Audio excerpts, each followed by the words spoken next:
नमस्कार दोस्तों, आप सभी का स्वागत है हमारे YouTube channel BCS basic physics में। आज के इस वीडियो में हम कक्षा 12 का टॉपिक ले रहे हैं मानव नेत्र। देखिए दोस्तों, मानव नेत्र आप इसके बारे में बाह्य भाग देखते हैं, जानते भी होंगे।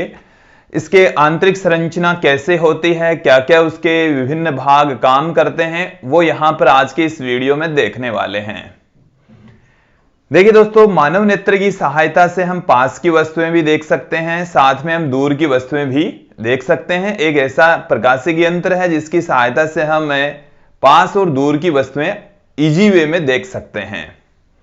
यहां पर मैं एक मानव नेत्र का नामांकित चित्र बनाऊंगा और प्रत्येक हिस्से के बारे में आप लोगों को विस्तृत बताऊंगा कि क्या काम करता है, कैसे, कहां पर मौजूद होता है। सर्वप्रथम हम बात करते हैं मानव नेत्र है क्या। तो मानव नेत्र मानव शरीर में पाया जाने वाला एक ऐसा प्रकाशिक यंत्र है। मानव नेत्र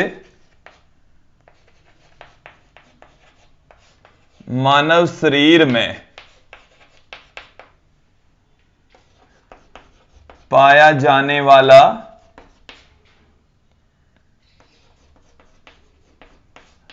ऐसा प्रकाशिक यंत्र है। ऐसा प्रकाशिक यंत्र है जिसकी सहायता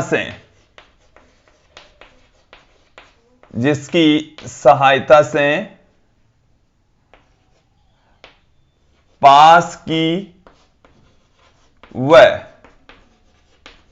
दूर की वस्तुएं स्पष्ट देखी जा सकती है। पास की व दूर की वस्तुएं स्पष्ट देखी जा सकती है। पास की व दूर की वस्तुएं स्पष्ट देखी जा सकती है। तो मानव नेत्र की सहायता से हम पास की वस्तुएं और दूर की वस्तुएं हम इजी वे में आसानी से देख सकते हैं। अब हम आपके सामने रख रहे हैं मानव नेत्र का नामांकित चित्र।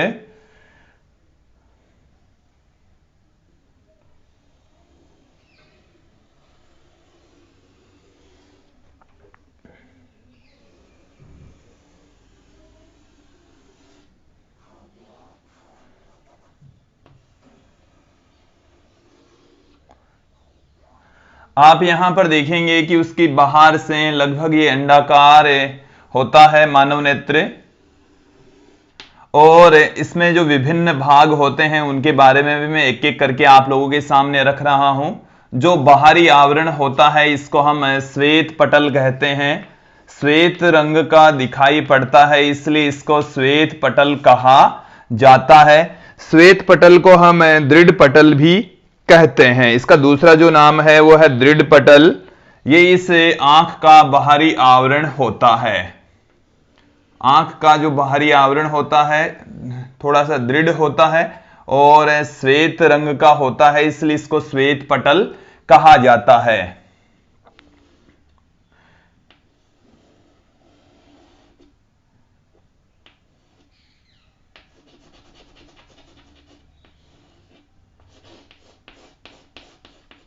मैं एक बार आप लोगों के सामने डायग्राम बना रहा हूं, फिर इसमें एक एक करके हम इसके बारे में चर्चा करेंगे क्या चीजें हैं।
अब देखिए दोस्तों, इसमें क्या क्या है।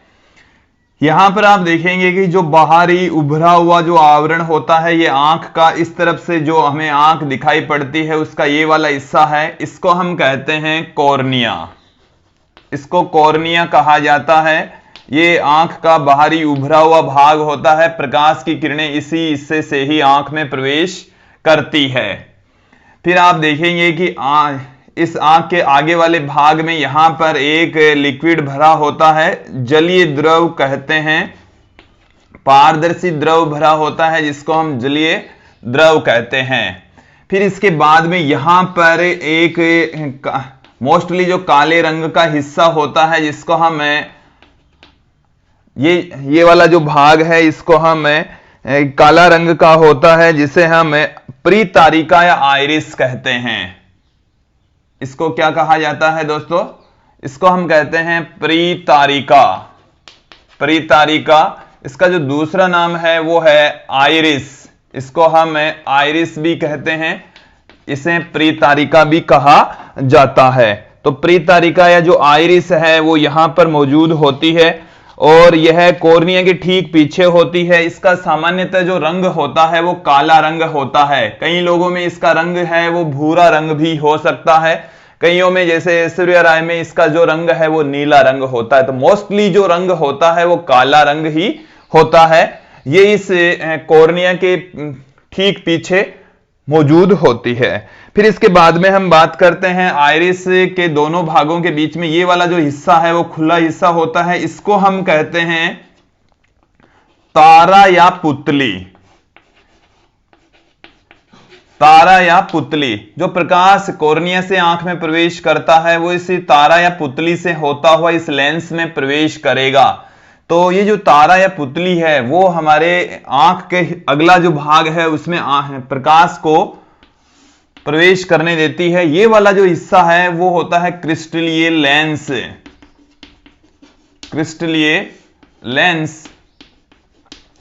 ये जो हिस्सा है वो एक उत्तल लेंस होता है, लचीला क्रिस्टलीय लेंस होता है जिसमें से प्रकाश की किरणें प्रवेश करती है तथा प्रकाश की किरणों जो वस्तु से टकराकर आ रही है उसका एक छोटा उल्टा प्रतिबिंब यहां पर प्राप्त होता है।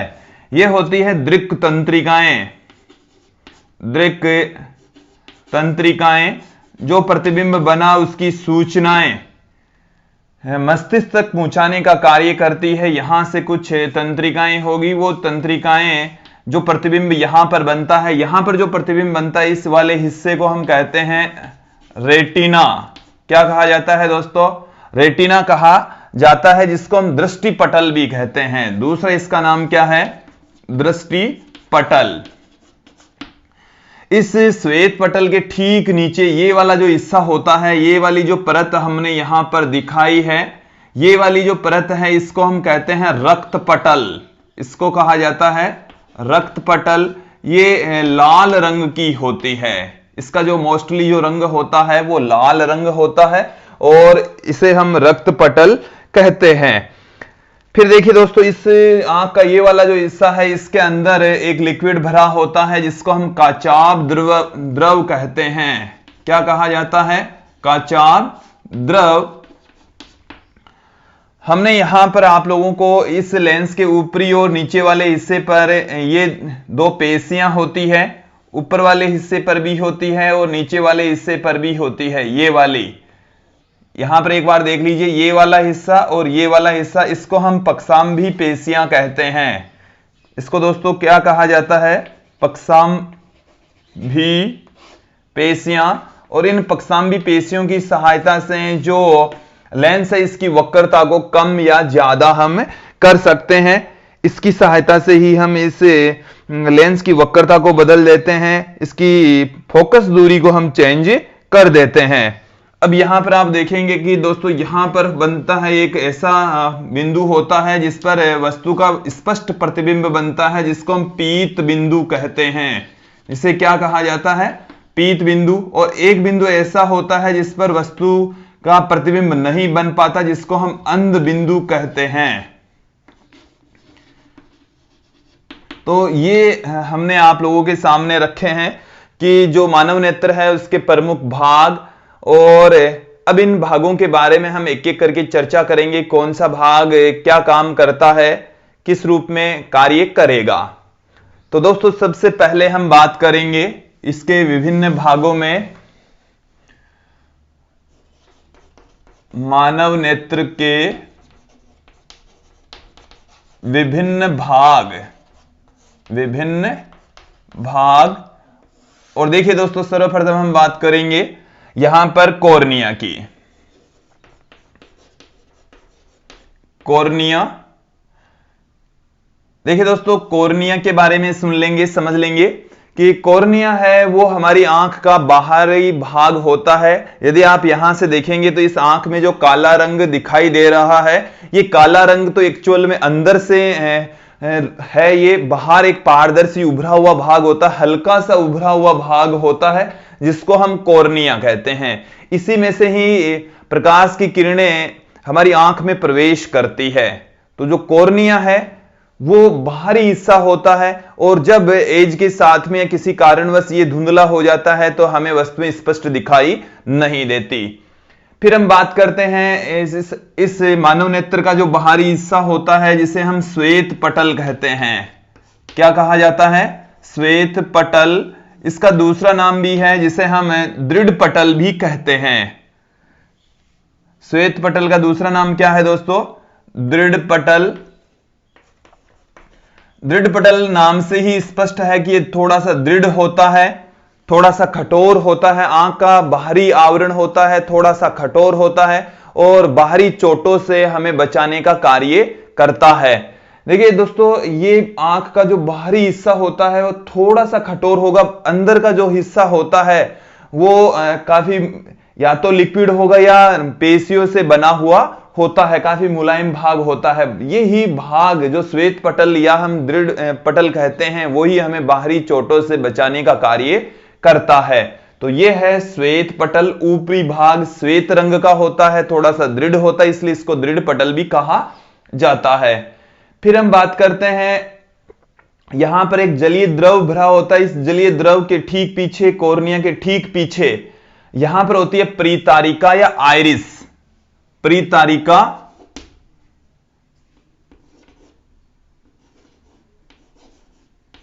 परितारिका या दूसरा इसका नाम है आइरिस। तो देखिए दोस्तों, ये जो परितारिका या आइरिस है, ये इस हमारी आंख के अंदर इस कॉर्निया के ठीक पीछे मौजूद होती है। और परितारिका का रंग सामान्यतः काला होता है, और इसी की वजह से ही हमारी आंख का रंग होता है, जैसे काला, भूरा, नीला। तो इस परितारिका या आइरिस की वजह से ये आंख का रंग होता है, और ये हमारे लेंस के ठीक आगे और कॉर्निया के ठीक पीछे मौजूद होती है। इसका बीच का जो हिस्सा होता है वो खुला स्पेस होता है, और ये जो खुला वाला भाग होता है वो यदि आप किसी आंख में गौर करके देखेंगे, अच्छे से देखेंगे, तो ये जो ब्लैक वाला हिस्सा होता है उसके अंदर भी एक बीचों बीच एक और बिंदु होता है ब्लैक वाला। वो जो ब्लैक बीच वाला जो हिस्सा होता है वो ये और काला होता है, और इस बीच वाले हिस्से को हम कहते हैं तारा या पुतली। तारा या पुतली। तो दोस्तों, इस तारा या पुतली का काम क्या है वो समझ लेंगे।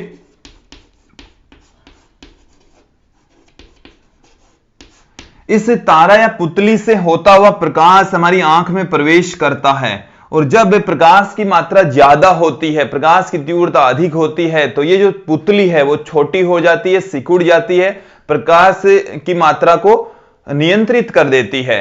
और जब प्रकाश कम होता है या अंधेरा होता है, तब इस पुतली का आकार बढ़ जाता है, इसमें से अधिक प्रकाश प्रवेश करता है। उस स्थिति के अंदर इसकी साइज बढ़ जाती है। तो तारा जो पुतली होती है वो प्रकाश की तीव्रता को नियंत्रित करती है, प्रकाश की मात्रा को नियंत्रित करने का कार्य करती है।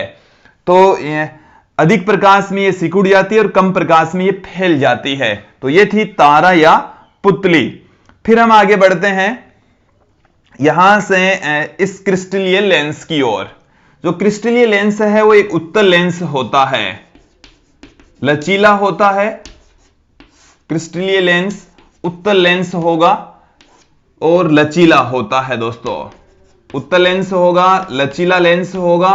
और ये जो लेंस है दोस्तों, ये उत्तल लेंस होता है और ये अपनी, जैसे हम पास की वस्तुएं देखते हैं तो इसकी वक्रता अलग, दूर की वस्तुएं देखते हैं तो इसकी वक्रता अलग, इस हिसाब से इस अपनी वक्रता बदलता रहता है और फोकस दूरी बदलता रहता है। और इसके जरिए जो प्रतिबिंब है वो यहां पर बनेगा, रेटिना पर बनेगा, दृष्टि पटल पर बनेगा, उल्टा बनेगा, छोटा बनता है। तो क्रिस्टलीय लेंस के द्वारा वस्तुओं के प्रतिबिंब बनते हैं, रेटिना पर सदैव उल्टे बनते हैं, छोटे बनते हैं। फिर इसके बाद में हम आगे चलते हैं। ये हमारे इस क्रिस्टलीय लेंस के ठीक ऊपर और नीचे इसकी वक्रता को बदलने के लिए पक्षांबी पेशियां लगी होती है। पक्षांबी पेशियां, जो पक्षांबी पेशियां है दोस्तों, वो इस लेंस के ऊपरी और निचले भाग पर लगी होती है और ये दाब बनाकर इस लेंस की वक्रता को कम या ज्यादा कर देती है। वो इसको सिकोड़ भी सकती है, यदि इस पर दाब कम कर देगी तो वो फैल भी जाएगा। तो पक्षांबी पेशियां इस लेंस की वक्रता को कम या ज्यादा करती है, जिससे पास व दूर की वस्तुएं स्पष्ट दिखाई दे सकें। और जैसे ही वृद्धावस्था आती है पक्षांबी पेशियां कमजोर हो जाती है, पक्षांबी पेशियां कमजोर हो जाती है और लेंस भी थोड़ा सा दृढ़ हो जाता है, कठोर हो जाता है। तत्पश्चात ये जो लेंस है इसकी वक्रता उतनी इजी वे में नहीं बदल पाती। तत्पश्चात हमें वस्तुएं देखने में थोड़ी सी मुश्किल होती है। वृद्धावस्था की बात कर रहा हूं मैं। फिर हमें बात करते हैं अगले भाग की ओर। दोस्तों ये जो रक्त पटल है इसमें रक्त भरा होता है, ये इस श्वेत पटल के ठीक नीचे होता है। और जब हमें गहरी चोट लग जाती है या आंख में कुछ वस्तु या कोई केमिकल गिर जाता है तो हमारी आंख लाल रंग की हो जाती है। वो इस दृष्टि पटल इस रक्त पटल की वजह से ही होती है। ये लाल रंग का होता है जो कि इस श्वेत पटल के ठीक नीचे मौजूद होती है, इसकी एक परत। फिर हम आगे बढ़ते हैं। काचाभ द्रव,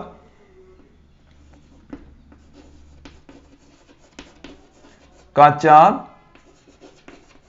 द्रव, ये देखिए विद्यार्थियों, एक गाढ़ा पदार्थ यहां पर भरा होता है, जल की तुलना में थोड़ा सा गाढ़ा होता है और लिक्विड फॉर्म में यहां पर अंदर की ओर मौजूद होता है। इसका जो अपवर्तनांक होता है वो जल की तुलना में थोड़ा सा ज्यादा होता है और बीच वाले हिस्से के अंदर ये द्रव भरा होता है। और फिर हम बात करते हैं रेटिना। रेटिना को हम दृष्टि पटल भी कहते हैं, दृष्टि पटल। तो देखिए दोस्तों यहां पर आप देखेंगे कि जो प्रकाश की किरणें लेंस से अपवर्तित होकर आती है उनका प्रतिबिंब इस रेटिना पर या दृष्टि पटल के ऊपर बनता है। तो जो रेटिना और दृष्टि पटल है वो एक ऐसा स्थान है आंख के अंदर जिस पर हमें वस्तु का जो स्पष्ट प्रतिबिंब है वो प्राप्त होता है, स्पष्ट प्रतिबिंब दिखाई पड़ता है। फिर हम अगली बात करते हैं। ये है हमारे पास में दृक् तंत्रिकाएं।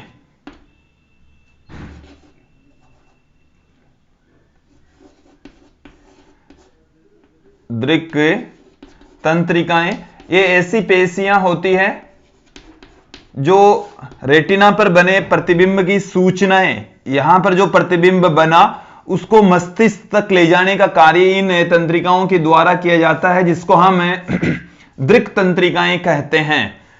देखिए दोस्तों इस आंख के अंदर दो अन्य बिंदु भी होते हैं जिसको हम पीत बिंदु तथा अंध बिंदु कहते हैं। पीत बिंदु पर वस्तु का स्पष्ट प्रतिबिंब बनता है, पीत बिंदु के ऊपर तो वस्तु का सुस्पष्ट प्रतिबिंब बनेगा और अंध बिंदु के ऊपर वस्तु का प्रतिबिंब नहीं बन पाता है, सुस्पष्ट प्रतिबिंब नहीं बनता है। तो पीत बिंदु एक ऐसा बिंदु है जो रेटिना पर मौजूद होता है, इस पर सुस्पष्ट प्रतिबिंब बनता है दोस्तों। फिर हम बात करेंगे कि जो नेत्र है उसकी समंजन क्षमता और न्यूनतम स्पष्ट दूरी और दृष्टि प्रास है वो क्या क्या होती है। तो अब हम बात करते हैं। देखिए ये तो था आंख और आंख से संबंधित जो विभिन्न भाग हैं उनके बारे में हमने बताया। अब कुछ आंख से संबंधित कुछ महत्वपूर्ण परिभाषाएं। एक तो होती है नेत्र की समंजन क्षमता, एक है दृष्टि प्रास। तो इन समंजन क्षमता क्या होती है इसके बारे में हम देखेंगे। न्यूनतम स्पष्ट दूरी क्या होती है वो देखेंगे। दृष्टि प्रास है वो क्या होती है अब हम यहां पर देखते हैं। अब यहां पर हम मानव नेत्र की समंजन क्षमता की डेफिनेशन देते हैं। देखिए दोस्तों, हमने आपको बता दिया है कि मानव नेत्र के द्वारा पास की तथा दूर की वस्तुएं देखी जा सकती है, जबकि हमने यहां पर देखा कि जो मानव नेत्र है उसमें एक अकेला उत्तल लेंस लगा होता है। मानव नेत्र के अंदर एक उत्तल लेंस लगा होता है और उसी उत्तल लेंस की सहायता से हम पास की वस्तुएं भी देख लेते हैं और दूर की वस्तुएं भी देख लेते हैं।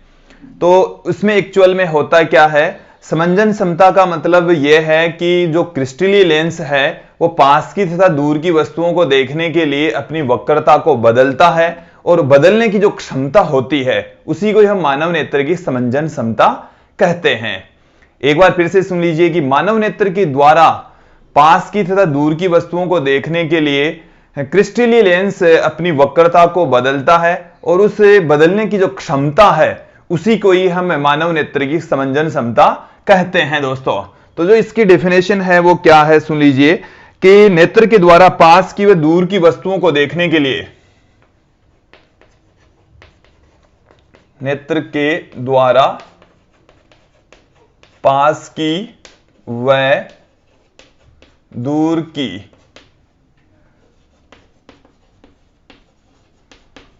वस्तुओं को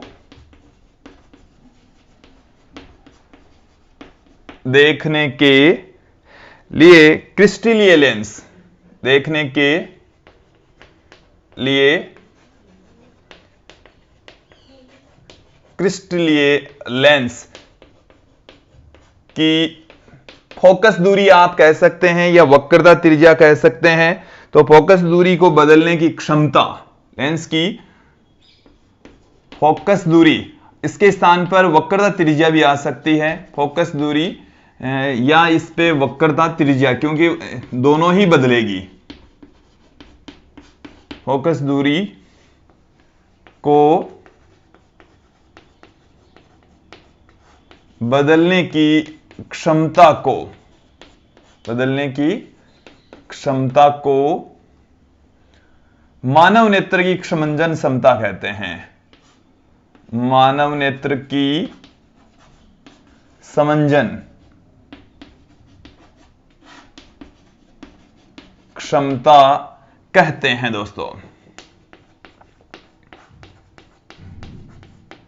फिर हम बात करते हैं, अगली जो टर्म है वो है न्यूनतम स्पष्ट दूरी। न्यूनतम स्पष्ट दूरी, इसको हम कैपिटल डी से लिखते हैं।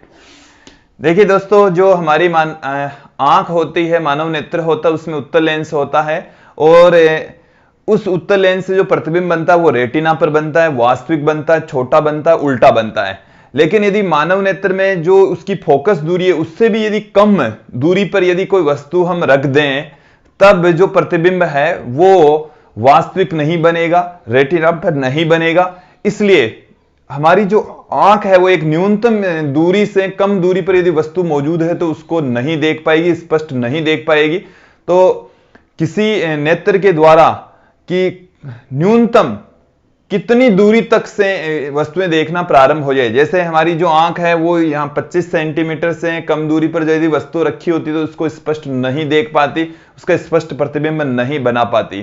तो वो 25 सेंटीमीटर है वो उसके लिए न्यूनतम स्पष्ट दूरी होती है।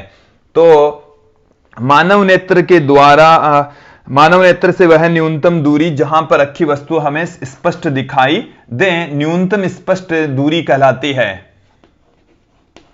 मानव नेत्र से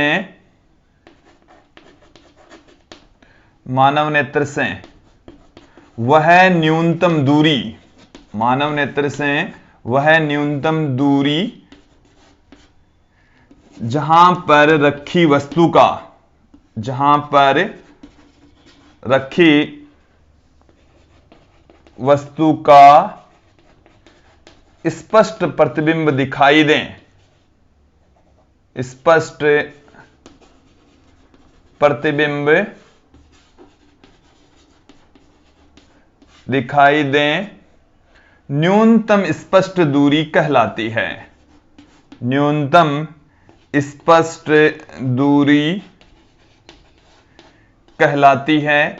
इसको दोस्तों हम कैपिटल डी से पुट करते हैं और स्वस्थ नेत्र के लिए ये 25 सेंटीमीटर होती है। स्वस्थ नेत्र के लिए जो न्यूनतम स्पष्ट दूरी है वो होती है 25 सेंटीमीटर दोस्तों।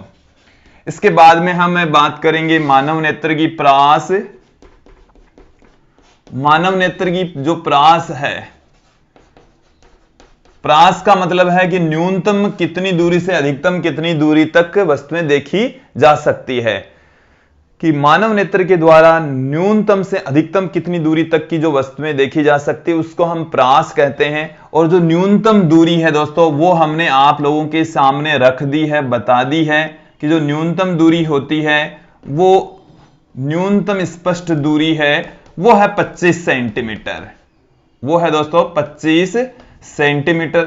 और अधिकतम जहां तक वस्तुएं देखी जा सकती है उसको हम अधिकतम स्पष्ट दूरी कह सकते हैं। तो बहुत अधिक दूरी तक की हम चांद तारों तो को भी देख लेते हैं, तो जो अधिकतम दूरी है उसको हम बहुत अधिक या अनंत मान सकते हैं। तो बहुत अधिक दूरी पर मौजूद चांद तारों को भी हम देख लेते हैं। तो जो मानव नेत्र है उसकी प्रास 25 सेंटीमीटर से अनंत तक होती है। तो दोस्तों आपने इस वीडियो में देखा कि मानव नेत्र क्या होता है, मानव नेत्र के विभिन्न भाग, इसके साथ में मानव नेत्र की समंजन क्षमता, उसकी प्रास और न्यूनतम स्पष्ट दूरी। आगे का जो वीडियो बनेगा वो मानव नेत्र के अंदर जो दोष उत्पन्न होते हैं, दृष्टि दोष, उसके बारे में हम देखेंगे, पढ़ेंगे। आज की इस वीडियो में इतना ही। धन्यवाद दोस्तों।